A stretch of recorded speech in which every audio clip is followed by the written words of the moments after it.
नमस्कार, मी विठ्ठल चेटे. आज आपण आलो अनशिंग वाशिम या गावामध्ये, अनशिंग वाशिम जिल्ह्यामध्ये.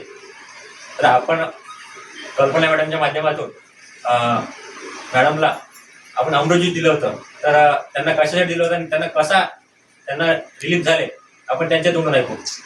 माझं नाव इंदू गाडेकर. अनशिंगची मला 500 म्हणजे 450-500च्या आत बाहेर शुगर होती. मला रेग्युलर 3 गोळ्या होत्या, सकाळ दुपारी संध्याकाळ 500 पावरची. पण जसं अमृत ज्यूस घेतलं तसं मी गोड पण खाणं चालू केलं आणि 1 महिना झाले मी गोळी पण नाही घेतली आणि शुगर पण तपासली नाही. पण मला इतकं चांगलं वाटत आहे. असं स्वतःचं आज पण असं आले तर त्याला पाणी येत होतं माझ्या शरीराला. पण आता तसं काहीच नाही जाणवत मला, थकवा पण नाही, काहीच नाही.